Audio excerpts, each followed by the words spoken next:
Hello students, welcome back to our channel Physics Gallery Ashabinu. And what we were doing, what you are doing, are you studying very well? Yes, hoping so. And we were discussing our electromagnetic induction. Okay, we have completed the 3 lectures of electromagnetic induction and today we are entering into the 4th lecture. Okay, where we are going to discuss about today's topic, energy stored in an injector, energy density of an injector, and finally the last topic of the chapter called as AC generator. Yes, we have to discuss about AC generator also today. So, a very good morning to all of you, a good afternoon, good evening, or good night. Whatever may be the time you are watching this class. Okay, so let us start. Energy stored in an inductor. We are going to the topic energy stored in an inductor. Okay.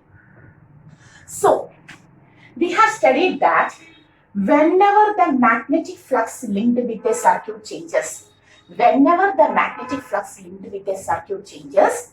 what happens? An EMF is induced in it. And if the circuit is closed, that induced EMF produces an induced current too.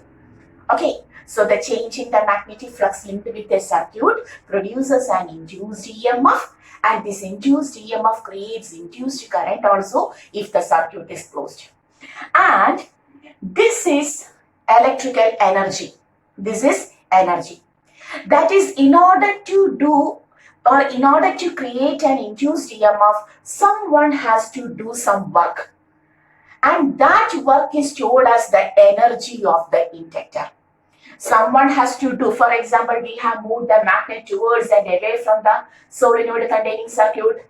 Then we have switched on and off the circuit, second circuit, which is nearby a first circuit. Okay, in all this process, we have moved a conductor in uniform magnetic field during the motional EMF. We have rotated a conductor in uniform magnetic field, interposition, rotation EMF, and so on. That means someone has to do some work in order to create induced EMF and induced current. That means when work is done, what happens? Some energy is stored in that. So in an inductor, energy is always stored when there is an induced EMF and current. And we are today going to discuss about the energy stored. So our topic is energy stored, and the energy stored is due to the work done by the external agent, okay, to cause this inductance. Clear? So to find the energy stored, we have to take the work done. Okay, so here the work is done in order to create a current, in order to move the charges, and that work done to move the charges is commonly called as the potential difference. Clear? Okay, the small work done to bring, we will write here, the small work done to bring the small amount of charge dq may be taken as also potential difference. And here the potential difference is taken as the EMF, potential difference. Here we have taken this as potential difference, and since there is no loss, here the potential difference is creating without any loss, hence it is called as the induced EMF. So we can take the equation EMF is equal to dW by dQ, or dW is equal to EMF into dQ, correct? dW is equal to EMF into dQ. Once more, we have said that work has to be done by an external agent to create an induced EMF and current in the circuit. Okay, and this work done by the agent is stored as the energy of the inductor. It is stored as the energy of the inductor. Clear? Okay, and the work is done by the external agent to move the charges to create the current. That means there must be a flow of charges from one end to another end. Okay, so if the work is done to bring the charge from one point to another point, that work done is called as the potential difference in V. If we are moving, we are taking a small amount of charge dq, the work done is dw. Therefore, we can write dw by dq is also potential difference. And here there is no loss in the potential difference, and that potential difference without loss is called as the EMF. Here we have taken the induced EMF, not induced potential difference, because there is no loss, it is creating. Okay, induced EMF is induced in the circuit, it is creating in the circuit. Therefore, we will write dw by dq is equal to EMF, or the work done is equal to E into dq. Clear? So we want the equation for work done, dw is equal to E into dq.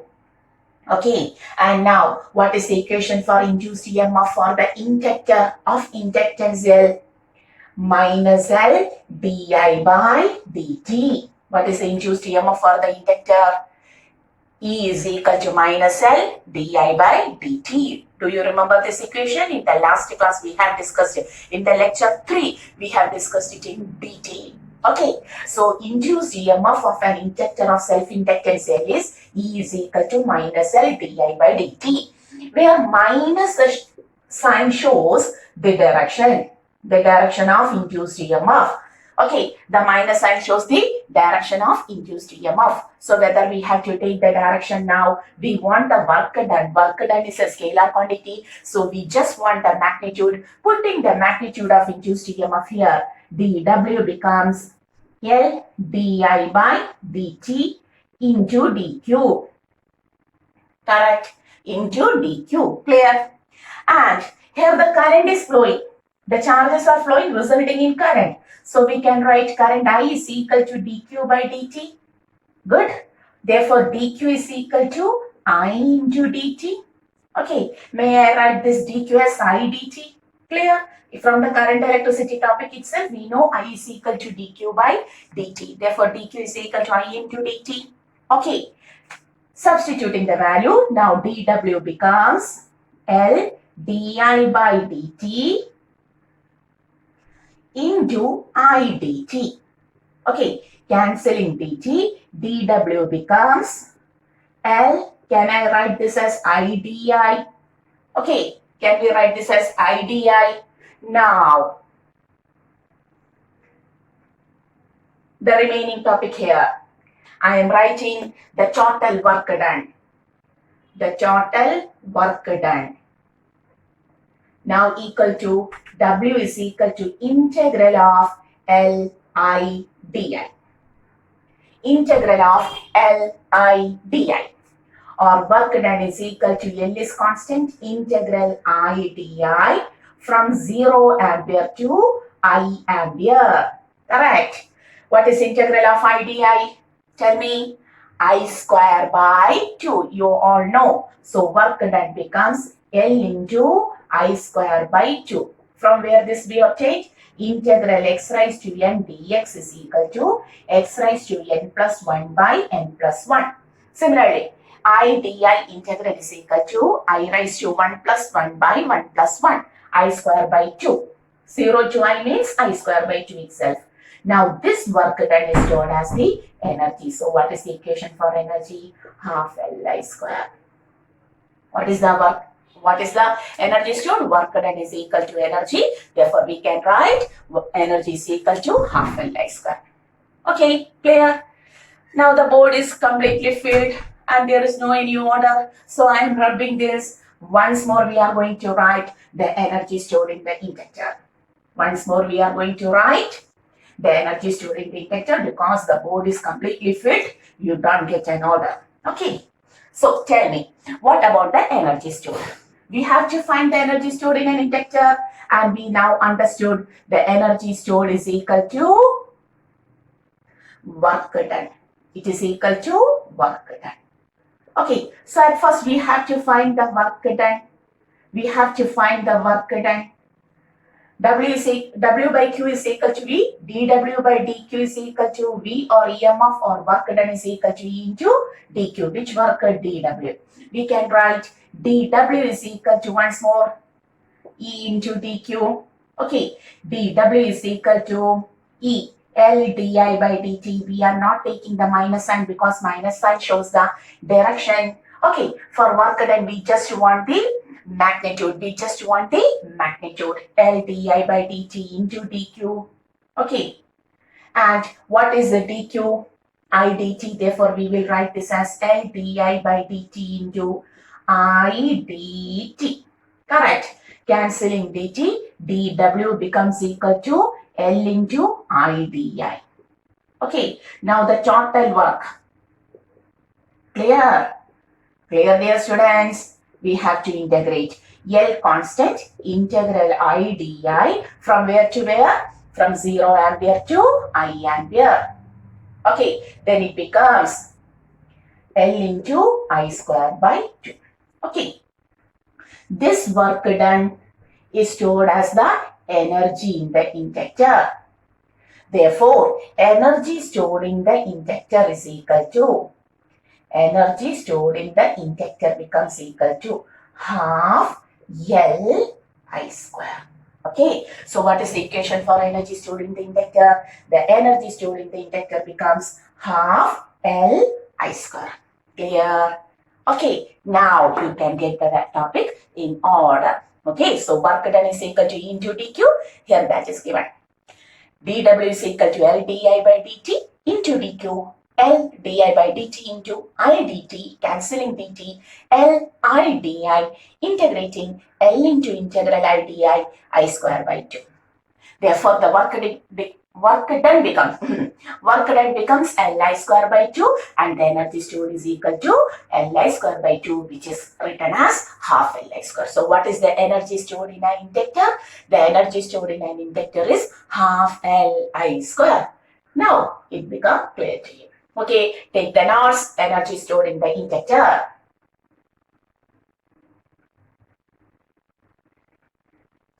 Okay, clear? Ready? 1, 2, 3. Now we know what is the equation for the energy stored in the inductor. Okay, if so, we are going to the energy density of the inductor. When we have studied the capacitor in electrostatics, electric potential and capacitors, there we have discussed the energy stored in a capacitor and also energy density of the capacitor. Similarly, now we are going to take the energy density of the inductor. Now we are going to take the energy density of the inductor. Tell me, what is energy density? It is the energy stored per unit volume. Do you remember the energy density of a capacitor? There also we have studied energy density is the energy stored per unit volume across the plates of the capacitor. Here the energy density is the energy stored per unit volume of the inductor. Okay, so energy density is equal to, what is the equation for energy? Now we have discussed half Li square by the volume. Okay, clear? What is the self-inductance of this inductor? Last class we have studied lecture 03, electromagnetic induction. We have discussed in detail the self-inductance of a solenoid is mu square mu 0 n square A by L. Okay, L is equal to mu 0 n square A by L. Clear? And what is the volume? If area A is the area of cross section A and L is the length, we can take the volume of the inductor as A into L. Clear? Now putting the value. Energy density now equal to half mu 0 n square A by L, then I square by volume. Volume is A into L. A cancelling. N square by L square. What is N by L? The number of turns per unit length of the solenoid. So what is N square by L square? Small n square. In the next step, we will write clear. It is just a derivation, a symbol arrangement. Okay, nothing special. Mu 0 n square L square. N square by L square is small n square I square. And suppose here there is a mu also.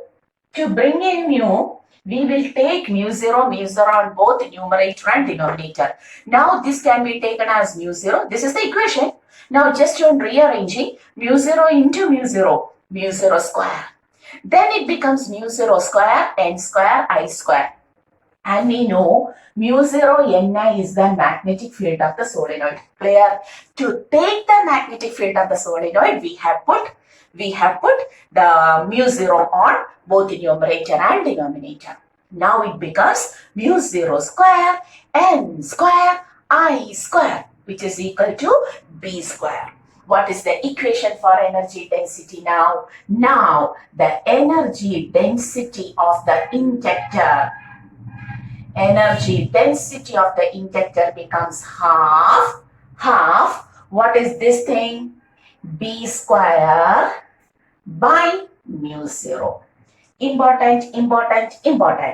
Energy density of the inductor is half B square by mu 0. Once more, half B square by mu 0. Do you remember what was the energy density of a capacitor? For a capacitor, we have written energy density of a capacitor. Tell me the equation. Who had said the equation correctly? Yes, all of you. I know all of you are studying very well. The equation was half epsilon 0 E square. Okay, do you remember? And is there any similarity between the two equations? Energy density of the inductor, half. Energy density of the capacitor, half. Mu 0, permeability of the free space. Epsilon 0, permittivity of the free space. Okay. Magnetic field square, electric field square. Here the constant was 1 by 4 pi epsilon 0. Here the constant was 1 by 4 pi epsilon 0. Electrostatic constant. Okay, Coulomb's law. Then we have removed, we have to remove 4 pi, and the epsilon 0 in the denominator gets converted in the numerator here. Clear? Just a comparison. And what was the constant in the magnetic field? It was mu 0 by 4 pi. Okay. Just like here also we have removed the 4 pi. And here epsilon 0 was picked from denominator to numerator. And here mu 0 is picked from numerator to denominator. Denominator. Okay. That means, is there any similarity? Do you feel certain similarity between this electric field and magnetic field? Yes, they are related together. Electric field and magnetic field are related together. And that relation we have to discuss in detail in the next chapter called as the electromagnetic waves. Since electric density and magnetic density are somewhat equivalent, they are similar type of energy density.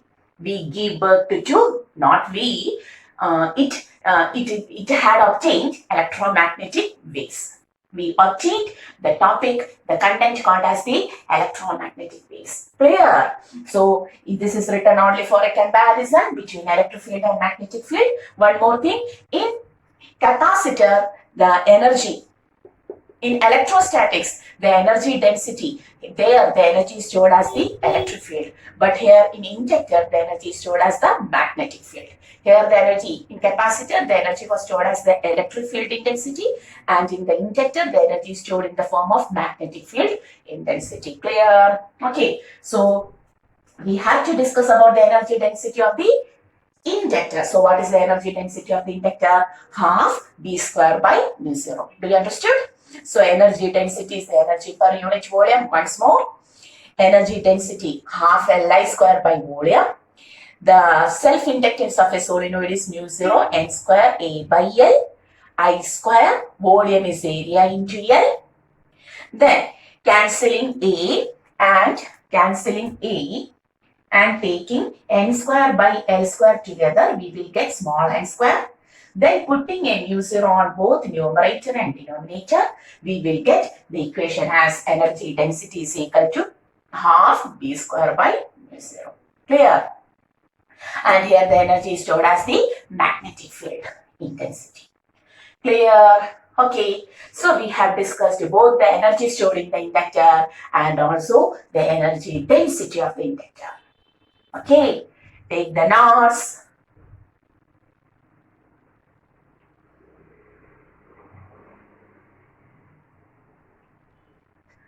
Okay, hoping you understood the energy stored and energy density of an inductor. So, we have completed that topic also, the energy and energy density. Just like in capacitors also, we have studied energy stored in a capacitor. What was the equation? Half CV square, ma'am. You are studying, I'm not studying. You are teaching the topic electromagnetic induction, then why you are talking about this capacitor? Why you are making us bore? No. Okay. So we are going to the last topic. Whether the volume of sound is correct? Okay, yes.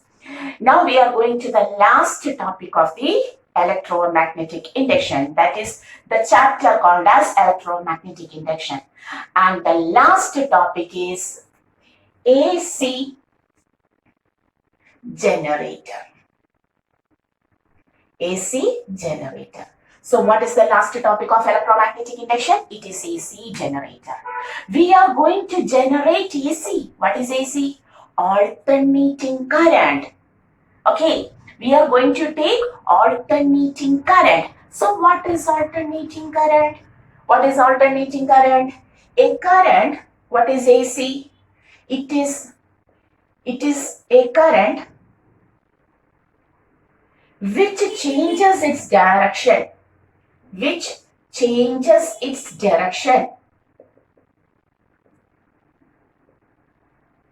Alternatively. If a current changes its direction, plus, minus, plus, minus, plus, minus. If a current changes its direction alternatively, then we can say that current as alternating current. Clear? So what is alternating current? It is a current which changes its direction alternatingly, plus and minus, plus and minus, plus and minus, and so on. Okay. And whether the magnitude of the alternating current changes, direction surely changes. Alternating current is the current whose direction has to change alternatively. Okay, that current is called as alternating current. And what about the magnitude? Whether the magnitude of alternating current changes? It may change, it may not change. For an alternating current like this,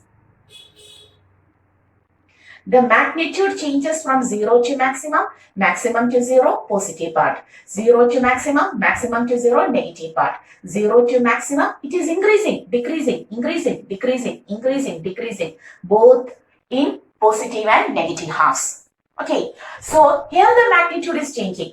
Sometimes we get the current as like this. Okay, here the magnitude of current remains constant, but the direction is continuously changing. So alternating current doesn't mean that its magnitude is always constant. Its magnitude may change or remains constant. But surely its direction has to change. Its direction has to change. Okay, such a current is called as alternating current, and now we are going to discuss about a generator which generates alternating current. Okay, so the last topic of the chapter electromagnetic induction is AC generator. That means from this AC generator we are going to generate AC. We are going to generate AC. Clear? This AC. Okay, we are going to generate AC. Clear? And after this electromagnetic induction, the next chapter's name is AC. Our next chapter is AC. That means the next chapter is the continuation of this electromagnetic induction. Throughout the next chapter also, we are taking the principle of electromagnetic induction. What is the difference? Till now, we were discussing about the direct current. We were discussing about the direct current. Clear? And now onwards, after generating AC, when we enter into the next chapter called as alternating circuit, there AC means alternating circuit. We will discuss only about the AC, where also the working principle is electromagnetic induction. The magnetic flux change results in induced EMF and current in the circuit. Okay, clear? So what is alternating current? It is a current which changes its direction alternatively, the strict condition to be followed, and the magnitude of AC may, alternating current may change or may remain constant. Sometimes it may change and sometimes it is different type. Okay, clear? So what we are going to do now? We are going to generate AC. AC generator, alternating current generator. Okay. We are going to AC generator. Clear? So may I rub this also in order to use the whole board. So we are going to, and also may I fill a little bit of ink to my pen. So what we are discussing? We are discussing that what? That is, we are going to generate alternating current. AC generator. Do you know who had taken the first step for this alternating circuit or alternating current? Do you know? We all know. We have studied this AC generator in our 10th topic also, a little bit of. But do you know who gave the first step to the invention of this alternating current? It was Tesla. Our Nicholas, his full name, Tesla. Have you heard of the term Tesla? Term. It is a unit of the magnetic field. Okay, he was a very famous scientist. Very famous scientist, sir, and he was so much inventive in nature. Okay, till the time of Tesla, Thomas Alva Edison's direct current. Do you know who is this Thomas Alva Edison? Yes, our inventor of electric bulb. Okay. Till the time of Tesla, Edison's direct current. Edison was the scientist who has studied about this direct current in detail and generate the direct current in a commercial way. Okay. So, till the generation of alternating current, it was direct current which was commonly used. But what was the difficulty in that time, or what was the difficulty in using the direct current was that it is highly expensive. When we use the direct current means by using the battery, cell, etc. Where chemical energy is converting into, where the chemical energy in batteries, cell, etc., the chemical energy is converting into electrical energy, and the process is highly expensive. So the use of this batteries, cells, etc., it was not common to common people because it was highly expensive.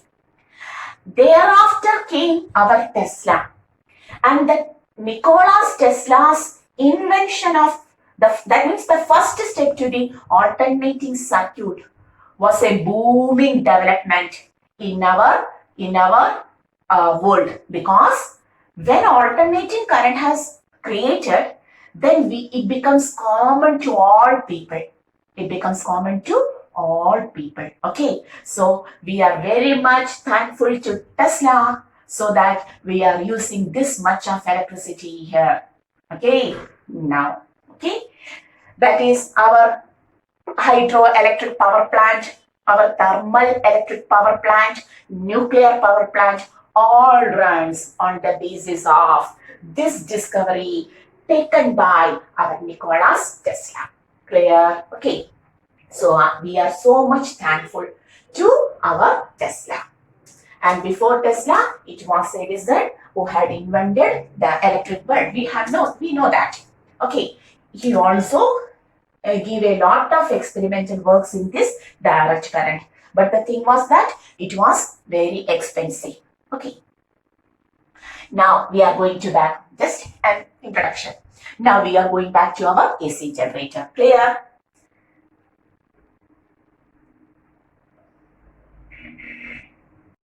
So we are going to our AC generator. So use. What is an AC generator? It is a device. It is a device which converts. Tell me what it does. It converts mechanical energy to electrical energy. Okay. Whether in the form of direct current or alternating current generator, that is in the form of alternating current. Clear? Alternating current. So what is an AC generator? It is a device which is used to converts mechanical energy to electrical energy. Okay, in the form of alternating current. Now, what is the working principle? Any device will have certain working principle on the basis of which it works. So what is the working principle of an AC generator? Surely electromagnetic induction. Surely it is electromagnetic induction. Okay. So our AC generator works on the basis of electromagnetic induction. That is, what will be the working, whatever may be the arrangement we are taking, there the magnetic flux changes, induced EMF occurs and alternating current occurs. Okay. Now we are going to the construction. Okay. So what are the parts of an AC generator? Schematic representation of our AC generator. The AC generator consists of the poles of a magnet, two poles of single or different magnets, whatever may be. This is the north pole and this is the south pole. So it is the strong poles of magnets, north and south pole. So that the magnetic field is directed from north to south like this. The magnetic field is directed from north to south like this. Okay, clear? And inside this, inside the magnetic field of this north and south poles of the magnet, a rectangular coil is placed. Like this. Okay, a rectangular coil is placed like this. It has an axle. This is the axle of the rectangular coil. And this rectangular coil is commonly called as the armature coil. It is commonly called as the armature coil. And these poles which provides the magnetic field to this coil is called as the, they are called as the field magnets. These magnets which provides the north and south pole to the coil so that it gets the magnetic field is called as the field magnet. Clear? Okay. Now understood? This much of topic understood? Now there is a ring attached to here and another ring attached to here. Okay. Another ring attached to this end. To the two arms. To the two arms of the coil, two rings are attached. This ring is the first ring and the ring is commonly called as the slip ring. What is the name of this ring? Slip ring. So this is the first ring S1 and this is the second ring S2. Slip ring 1, slip ring 2. And to these rings, two carbon brushes are attached to both rings. Okay, brush 1, brush 2. Okay, and now they are connected to the metallic wire to form a closed circuit. Suppose a bulb is connected here, and the whole resistance offered by it is called as the load resistance or load. Okay, when AC is generated, this bulb will glow right here.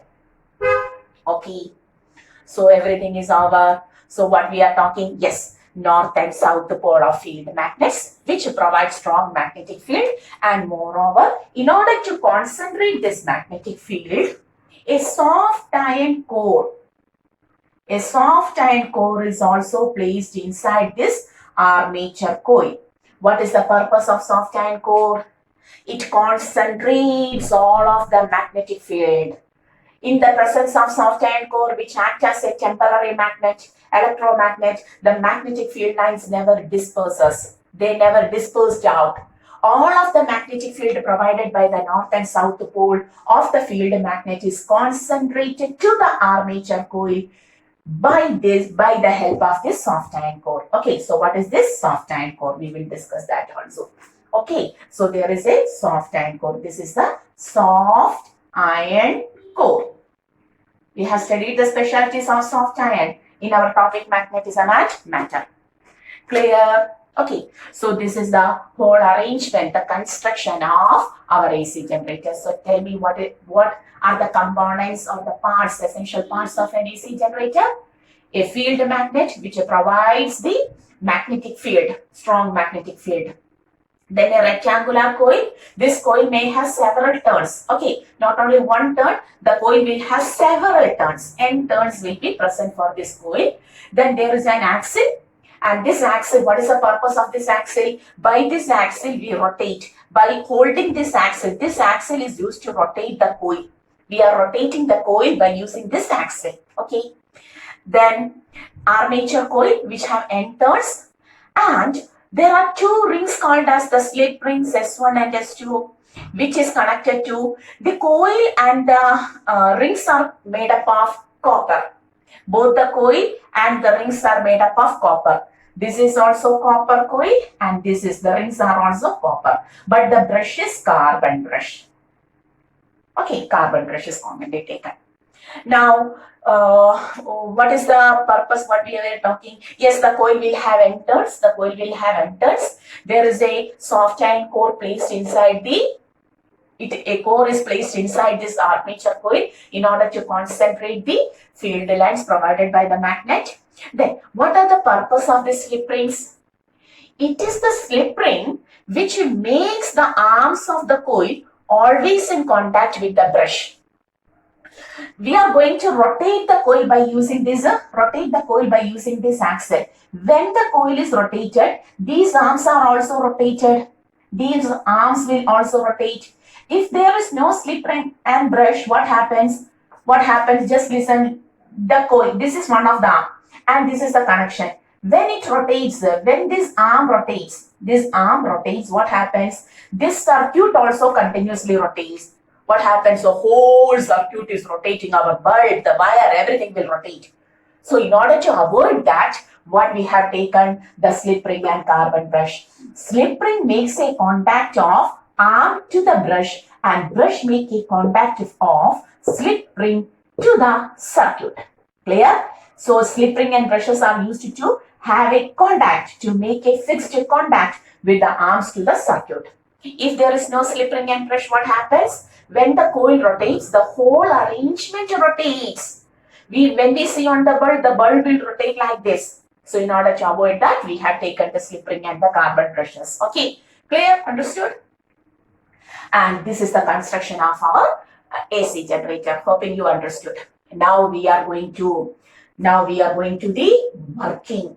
We are going to the working of this AC generator, how this AC generator works. Okay, that is, we begin to rotate this coil with a constant angular velocity omega. Now we are going to rotate this coil with a constant angular velocity omega by rotating the handle or axle. This axle is rotated by any means. When the axle rotates, the armature coil connected to it also rotates. What happens when the armature coil, which is placed in uniform magnetic field of the poles of the magnet, rotates? Just listen, just think about that. The field lines are moving like this. The field lines are moving from the north pole to south pole like this. Suddenly, the coil placed inside it begins to rotate. So, whether the coil cuts the magnetic field lines on rotation? Surely, yes. Just imagine certain threads are connected like this. Certain threads are connected from this end to this end, stretched between this end to this end, and the coil is rotated. A coil placed inside it is rotated. For the free movement of coil, the coil has to cut that threads continuously. Then only it will rotate. That means when the coil rotates, just imagine, when the coil rotates, okay, when the coil rotates, it cuts the magnetic field. When it cuts the magnetic field, the magnetic flux linked with it also changes. The magnetic flux linked with it also changes. Okay, clear? Clear? Don't understood? Assume that magnetic field lines are moving in this direction. That is the direction given. And a coil is placed like this. Suppose I am taking the rectangular coil perpendicular to the field lines. This is my field lines and this is the coil. Suppose initially the coil is placed perpendicular to the field lines. Suddenly the axle connected to the armature coil begins to rotate. Okay. When the coil is placed perpendicular, the field lines are towards the right, and the aerial vector of this coil also towards right. B right, A right, theta 0, there is flux BA maximum. Now, when the axle rotates with a constant angular velocity, my armature coil also rotates. Okay, my armature coil also rotates. And suppose after 90-degree rotation, the coil becomes like this. Now the field lines are in this direction and the aerial vector is towards you. What is the flux now? Tell me, what is the flux now? Field is towards right and the aerial vector is towards you. Clear? Clear? What is the flux now? B and aerial vector makes an angle 90 degree. Cosine is 0, magnetic flux becomes 0. Clear? When the coil was initially placed like this, the magnetic flux was maximum.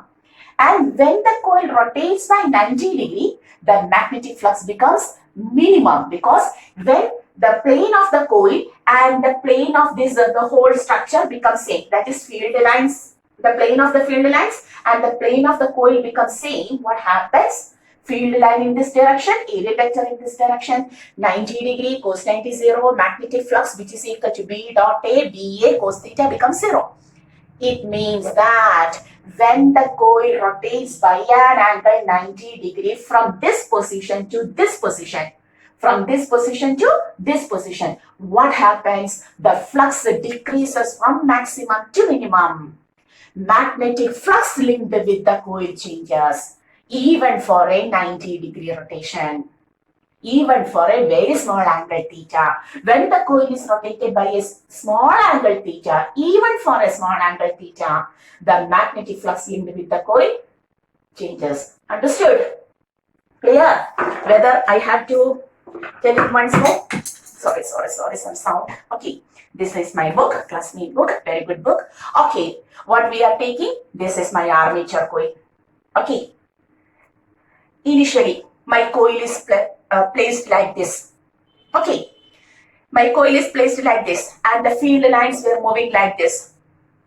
The field line, we are talking about the working principle electromagnetic induction. What was electromagnetic induction?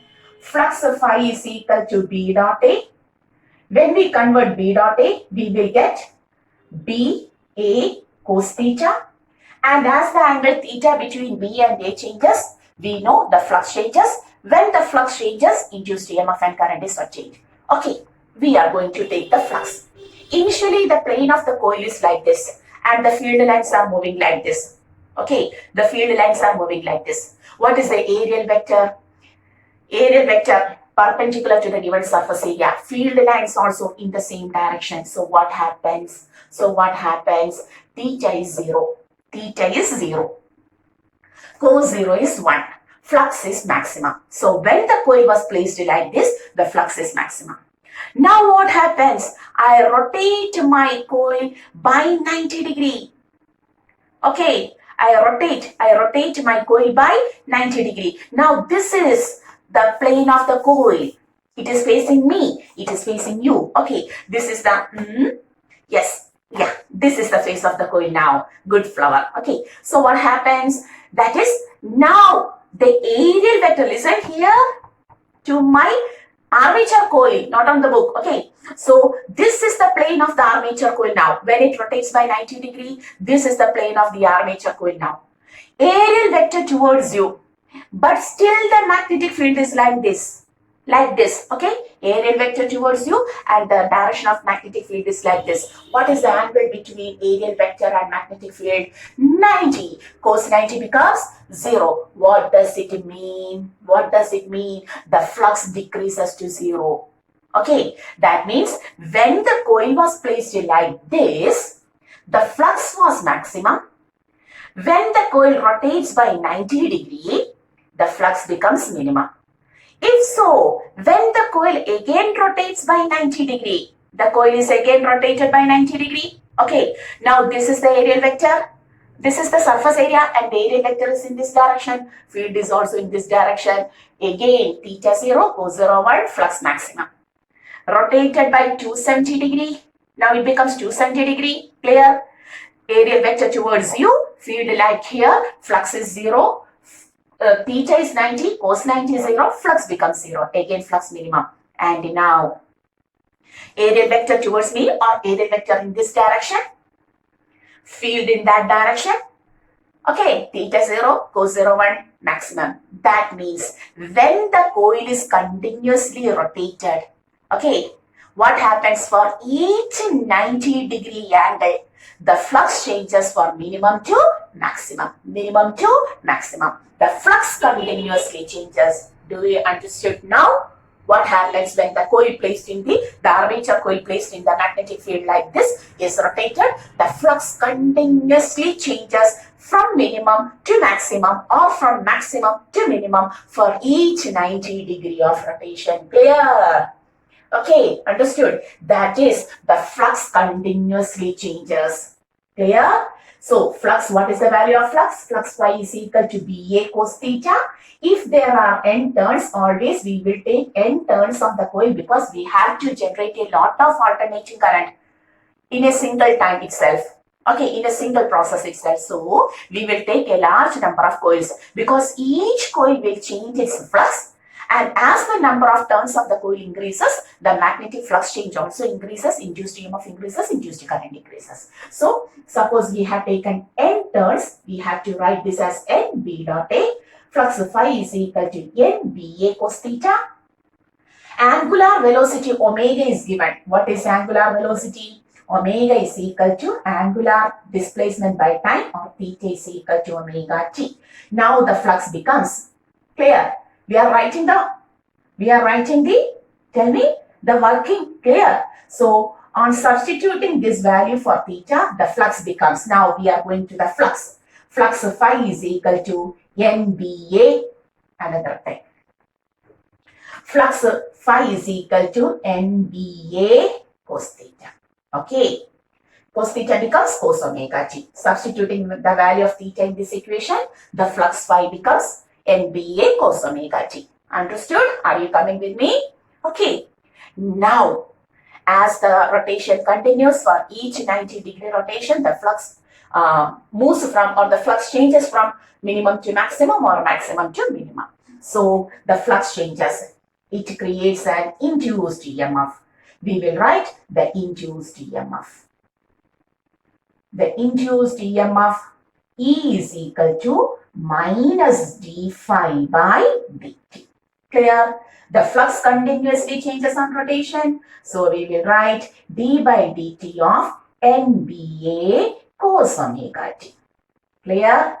Constants, the number of turns, the magnetic field intensity, area of the coil, all remains constant during rotation. The only thing changing is the angle omega t. So we will write minus NBA constant d by dt of cos omega t. Okay, d by dt of cos omega t.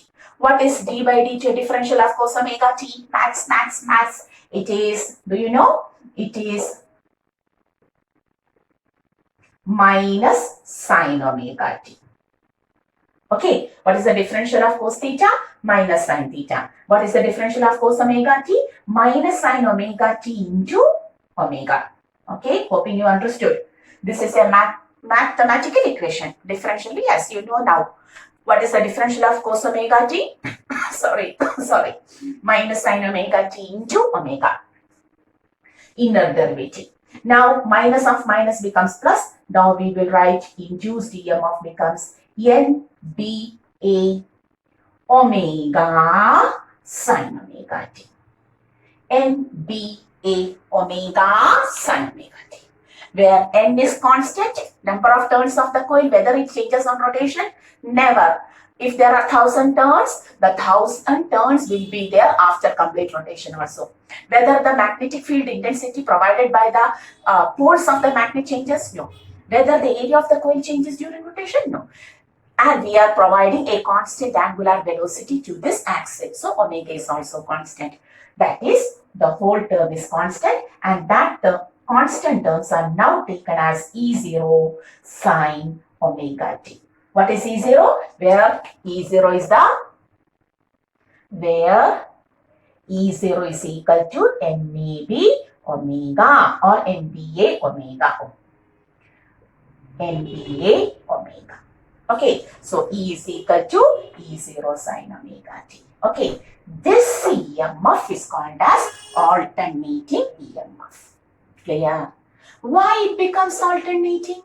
Provide angles to omega t and draw the graph. You understood that. Suppose we are going to take one complete rotation of the coil and plot EMF on the y-axis and the angle on the x-axis. Suppose this is 0 degree, this is pi by 2, pi, 3 pi by 2 and 2 pi. One complete rotation means 2 pi. Okay, provide omega t. When omega, can you see? Yes, hoping so. When omega t is equal to pi by 2, EMF E is equal to E0 sine pi by 2. Sine 90 is 1. EMF E is equal to maximum. EMF E is equal to, correct, E0 sine omega t. So, at first, no, we are going to take 0. Oh, there is 0, sine 0. Then EMF E becomes 0. Okay. Okay, that is 0. Now, when omega t, whether this is clear to you, write this much. I will draw the graph in much more enlarged. Okay. Why, Miss? You are always so much. Yes, write this much of topic. We will draw the graph.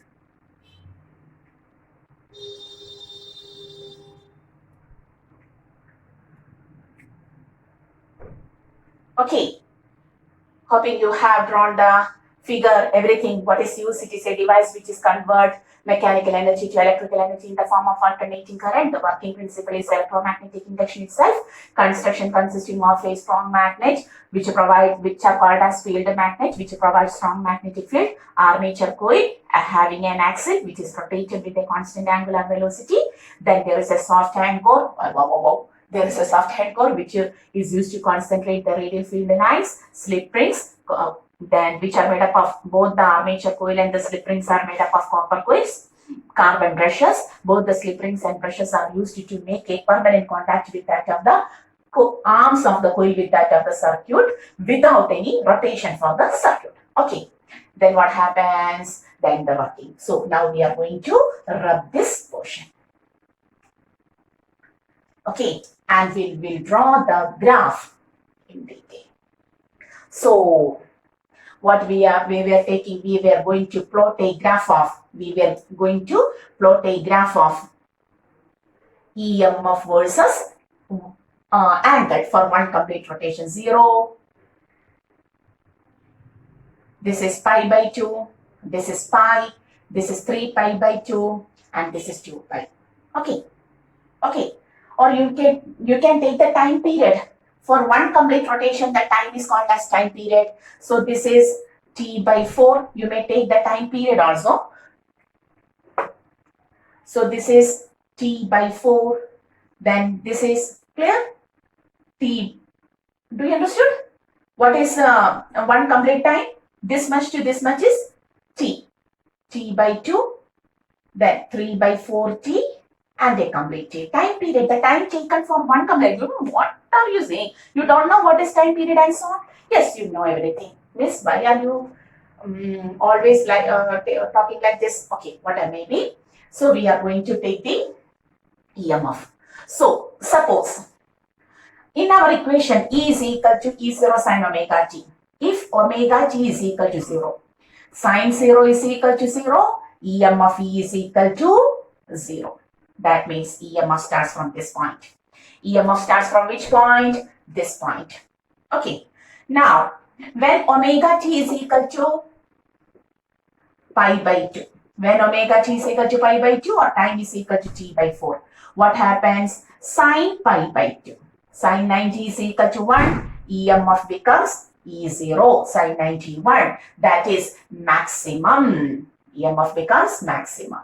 So, it moves like this. Okay. When omega t is equal to 0, 1 pi, sin pi, sin 180. Do you know what is sin 180? It is 0. Therefore, EMF again becomes 0. Clear? One rotation. 0, 90 degree, 180 degree. Okay. Now, when omega t is equal to 3 pi by 2, that is 270 degree, sine 3 pi by 2, that is 270 degrees, again 1, but my sine 270 is minus 1. Okay, that is E is equal to minus E0. It increases, but in opposite direction it increases. Clear? This is also E0 and this is also E0 in opposite direction. Negative part. Okay.